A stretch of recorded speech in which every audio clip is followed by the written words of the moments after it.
다음 예제 8번의 이변수 함수에 대해서 정의역과 치역 그리고 그 그래프, 이 함수의 그래프를 그려라 되어 있네요.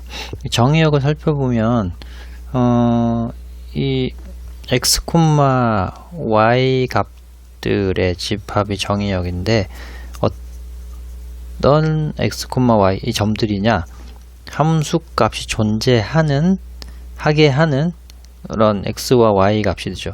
근데 여기 이 자세히 보면 x에 어떤 값을 넣건 y에 어떤 값을 넣건 항상 이 h라는 함수 값은 존재할 수밖에 없습니다. 그죠? 당연하죠. 그러니까 이 x라는 이 값은 모든 실수고 y라는 이 값도 모든 실수입니다. 이렇게 해도 되고, 사실상 이것은 뭐와 똑같냐면 좌표평면, 2차원 좌표평면 전체와 똑같습니다. 그쵸? 그러니까 요 평면, xy 평면 전체에 대해서 정의가 가능하다, 이게 정의역이다 라는 것이 이 h라는 함수에 대한 정의역이고요. 그리고 치역을 구하여라. 치역은 이 함수 값이 가질 수 있는 모든 값들이죠. y제곱.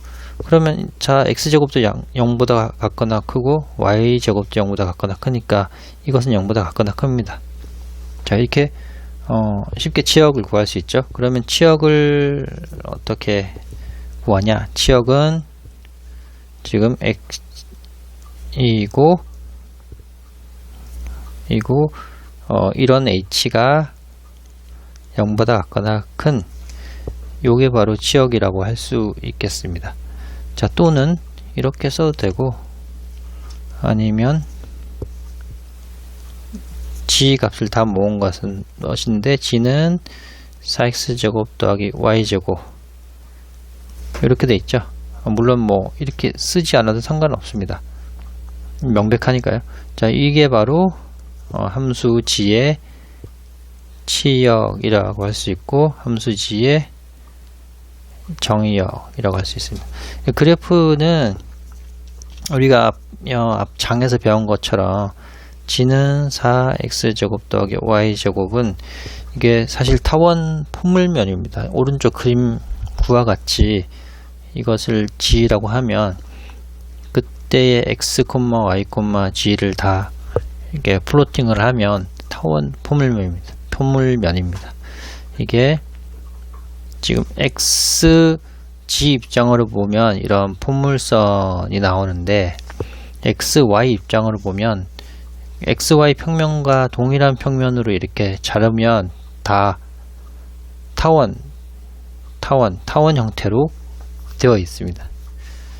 자, 이런 타원 포물면이 바로 이 함수 h의 그래프가 되겠습니다. 자, 그럼 여러 가지 이변수 함수의 그래프를 한번 살펴보겠는데요. 이건 그래픽 도구로 그린 그래프들입니다. 이 그래픽 도구로 그린 그래프를 볼 때 한 가지 주의해서 봐야 될 점은, 여기 이제 그래프에 검은 선들이 이렇게 쭉 나와 있습니다. 이렇게 선들이 쭉쭉쭉쭉 가로 세로가 나와 있죠. 이 선의 의미를 한번 보면, 요 선을 한번 보겠습니다. 요 선, 요렇게 요 선을 보면, 요 선이라는 거는 사실, 자, 이 선은 y좌표가 상수인 그 선에 대해서 얘기하는 거고, 그때의 x, y를 함수값을 구해서 쭉 그래프를 그리면 요렇게 되겠습니다. 또 만약에 y좌표를 다르게 좀 더 작은 y좌표를 따라서 구하면 요런 식으로 이렇게 넘어서 y좌표가, 여기도 y좌표가 여기보다는 작은 y좌표지만 아무튼 이 파란색 선을 따라서는 y좌표가 상수입니다. 그쵸? 그때 또 함수값을 잘 구해서 x, y, g를 이렇게 잘 플로팅하면 이런 식으로 그래프를 그릴 수가 있습니다. 그러니까 이제 그래픽 도구의 이 선들의 의미를 좀 아시고 보면 직관적으로 바로 아시는 분도 있겠지만 그런 지점을 유념해서 보시면 그래픽 도구를 그린 그림들의 의미를 좀 더 잘 찾을 수 있습니다. 보면 이 함수들이 굉장히 복잡한 함수들이죠. 굉장히 쉬운 함수들이 아닙니다. 요거는 그나마 좀 단순해 보이긴 하는데 모양은 실제로 그림 모양은 단순하지가 않죠. 볼록볼록볼록하죠. 그리고 뒤에 있는 이렇게 생긴 함수도 굉장히 특이한 어떤 물에 어떤 입자를 떨어뜨려서 다시 튀어 오르는 뭐 그런 이제 파도가 일어나는 그런 그런 이제 현상을 함수로 이렇게 이변수 함수로 표현을 할 수가 있습니다. 자, 그러면 이번에는 등위곡선, 등고선의 개념에 대해서 한번 알아볼 텐데요. 좀 전에 저희가 그 그래프를 그리면서 알아본 거는 독립변수가 두 개인 이변수 함수를 그래프를 그리면 3차원 공간에 뭐 곡면이든 곡선이든 그래프 3차원 공간의 입체 그래프로 이변수 함수를 표현을 할 수 있었죠.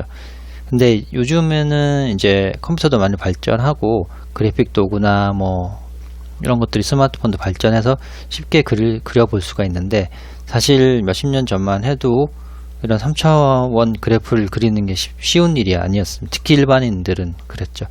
자, 그래서 이런 3차원 다변수 함수를 좀 2차원 평면이나 종이 위에 표현하는 것들이 흔했는데 그런 것들이 바로 등위곡선입니다. 자, 밑에 그림 11번에 보시면 이런 모자처럼 생긴 파란색 그래프가 3차원 이변수 함수가 있을 수 있겠죠. g는 fx, y라는 이변수 함수라고 생각을 해보겠습니다. 자, 근데 이거는 이제 그래픽 도구를 잘 그렸는데 이거를 2차원 종이 위에 옮겨서 그려보겠다 라는 것이 등위곡선의 그 개념이고 그렇게 시도입니다. 자, 그러면 이 등위곡선을 어떻게 그리느냐, 우리 흔히 이제 지도에서 등고선, 이제 지형을 나타낼 때 등고선을 나타내죠. 등고선. 지금 그림 11에서 보면 지금 여기 있는 특정 이제 어떤 좌표가 있겠죠. f a, b라는 여기가 a, b라는 이 xy 평면 위에 어떤 점이고요. 점이고 요 전체가 사실 요 영역이 함수 f의 정의역 정도가 되겠습니다. 요 영역이 정의역이 되겠죠. 그때 정의역에 있는 한 점을 잡아서 계산하면 뭐 함수값이 나오고 이거를 이제 지좌표로 하면 요 점이 a, b, g로 이렇게 플로팅이 되는 것이죠. 그래서 그런 식으로 이 전체의 그래프를 그릴 수가 있는데 하나하나 점을 찍으면서 그릴 수가 있는데 이렇게 3차원 공간에 그리는 게 쉽지 않으니까 이거를 2차원 공간으로 XY 평면에 내려본 겁니다. 어떻게 내리냐면 이 높이가 지좌표가 동일한 점들을 쭉 XY 평면에 내려서 그린 다음에 이 점은 지금 지좌표가 20인 점이다 라고 표시를 해주고요. 그리고 요 점은 G축 지좌표가 좀 커졌죠. 그러니까 실제로 여기 보면 여기 지좌표가 25인 그런 높이가 25인 그런 점들을 쭉 XY 평면에 내려서 여기는 지좌표가 25인 점들이다 라고 이렇게 표시를 해보면, 그럼 우리가 예전에 이제 초중학교 때 보던 그런 사회시간의 등고선 그래프, 이런 등고선으로 나타낸 지형을 알아보는 그런 형태가 되겠습니다. 그래서 이것을 등위곡선 또는 등고선이라고 부르고요. 그리고 이렇게 같은 선으로 연결된 부분은 산의 같은 높이를 얘기하는 거죠. 그러니까 요 선을 따라 예를 들어 어떤 산에 갔는데 난 요 등고선을 따라 이렇게 쭉 걷기만 하면 사실 높이가 높아지지도 낮아지지도 않기 때문에 산을 올라가지도 내려가지도 않는 편하게 평지를 걷는 듯한 느낌으로 한 바퀴를 이렇게 돌 수 있게 됩니다. 그리고 또 반면 이 등고선을 따라서가 아니라 등고선의 이 수직한 방향으로 이렇게 가면 내려가거나 산을 내려가거나, 그죠? 높이가 5,000이고 4,000이니까 산을 내려가는 방향, 또는 반대 방향으로 이 등고선의 수직인 계속 수직인 이 방향, 등고선의 수직인 방향으로 계속 이렇게 진행을 하다 보면 정상에 이르게 되죠. 그러니까 산을 계속 오르는 방향입니다. 자, 이렇게 등위곡선 형태로 이변수 함수를 표현을 하는 방법도 있다라는 거. 이게 흔히 또 어디서 볼 수 있냐면, 이런 지도에서, 그러니까 전 지구에서 경도와 위도가 결정되면 지구 표면의 한 지점이 결정되는 것이죠.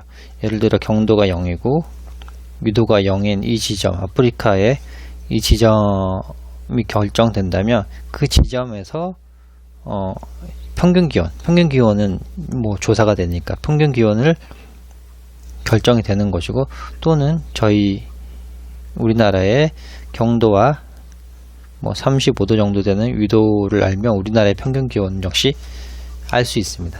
자, 이런 식으로 쭉 같은 기온을 가지는 지역을 쭉 연결하면 이게 등온 곡선이 되겠죠. 온도가 같은 선 연결했으니까 등온 선, 이렇게 알 수가 있습니다. 또 다른 예를 보면 이제 여기도 마찬가지로 경도와 위도가 결정되면 또 강수량을 알 수 있습니다. 우리나라 같은 경우 뭐 이런 경도와 35도의 위도를 가지면 우리나라 강수량은 이 정도가 있고, 이 우리나라랑 비슷한 강수량을 가지는 지역이 이 정도가 되겠네요. 이 정도. 자, 이렇게 같은 강수량을 가지는 지역을 쭉 이제 연결하면 색깔로 이렇게 표현을 해볼 수도 있습니다. 이게 다 이제 등위곡선으로 나타낸 것이고요. 실제로 이걸 3차원 공면에 나타내려고 한다면 굉장히 그러니까 이 강수량을 지축의 지좌표로 하면 입차적으로 이 모양을 또 나타낼 수도 있겠죠.